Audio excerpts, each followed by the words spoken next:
And now it's the news with Jeremy Picklesworth and Lawrence Fishman the Delta Time.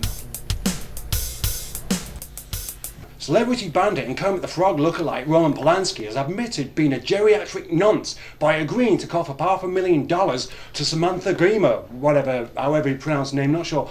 But anyway, before flapping his silly little green arms all about first, the runaway pedo was picked up in Switzerland, where he foolishly thought he was going to get an award. He faces extradition to the US, where he'll have fat-necked Governor Arnold Schwarzenegger to answer to. He's in big trouble, said Arnie. He won't get any special treatment for being a big-time movie maker, just like I didn't use my status to get myself up the politics ladder.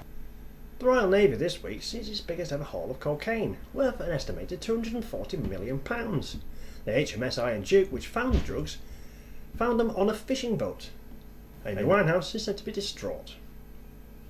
The suited and booted, base-minded advertising money launderers have been a little dismayed by the lack of selling power over traditional means, and have unveiled plans to use face recognition, behaviour analysis surveillance cameras and biometric profiling to unburden you of your hard-earned cash nuggets. A spokesman of the Ministry of Turning Dystopian Nightmares into Reality said, "Yeah, it's brilliant. One day we'll even be able to plant advertisements in your dreams." An investigation was launched this week into the death of a girl who was killed by a box of leaflets dropped by the RAF. The leaflets, which are a change of tack for the RAF, are said to be just as effective as dropping bombs, proving that in the right hands the pen is sometimes still mightier than the sword. Parents in Barnsley have been criticised for collecting their apprentice thugs while off their chops on cheap cider and probably meths or something. Councillors and the police have been having a right good little chinwag and decided that a £500 fine should be handed over to the dough-faced intoxicated parents, as the anti-encouragement method, scheme, system, or whatever you want to call it, is funded. It has emerged this week that the author of the Harry Potter books, J.K. Rowling, was denied a top civilian honour because Roger Bush's administration believed the books promoted witchcraft. Comedy's latest gift, Glenn Beck, said it's the work of the devil and unpatriotic. Revelations is all coming true. Repent now whilst there's still time. Save me, Jeebus. Have you ever thought, Wow, I wish toast were more interesting and more of a challenge as well. well, now it is with the new Sudoku Toaster. Start your day with a puzzle and a carbohydrate reward. Get your brain in gear with a Sudoku puzzle burnt on your toast. It's fun, it's exciting, and it's not even dangerous. The Sudoku Toaster is available at only a small premium above ordinary toasters. Only contains one puzzle. Are you tired of finding Parma ham in your moustache? Or anchovies in your sideburns? Well, get the new Beard Vac. The new Beard Vac comes with a handy built-in beard monitor and an easy-to-use nozzle. Buy now and you'll get this beard comb attachment completely free. Warning, Beard Vac should not be used on pubic hair. Beard Vac is made in China and may fall apart within the first 3 weeks. Former Mayor of London, Ken Livingston, has been moaning like he's got PMT this week about a cameo appearance by present Mayor Boris Johnson on the soap EastEnders, saying it was biased, and adding, "They wouldn't let me be on when I was Mayor." The BBC responded with, "EastEnders is miserable and boring enough without that old fart."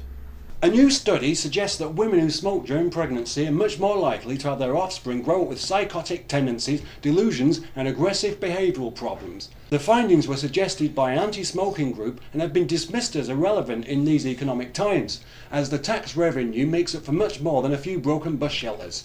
There was chaos this week at the Prestwick Air Traffic Control Centre after the main computer handling the traffic broke down. A spokesperson said, "Our engineers have been working day and night but finally fixed the problem by pressing Ctrl-Alt-Delete." More scaremongering over swine flu this week as details have been published on an increase of new cases. Sir Liam Donaldson said that the second peak was on its way. He would know because he can pay to predict the future, like Mystic fucking Meg or something like that. So expect more shouting, panic. Pandemic! Mount Blanc, makers of expensive tat for posh knobs, have this week released a new pen costing $25,000 to celebrate the 140th birthday of Mahatma Gandhi, a man who renounced all of his material possessions and lived an ascetic life.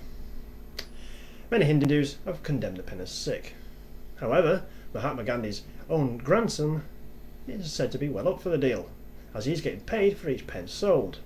You can tell that the genes in that family have well and truly been watered down.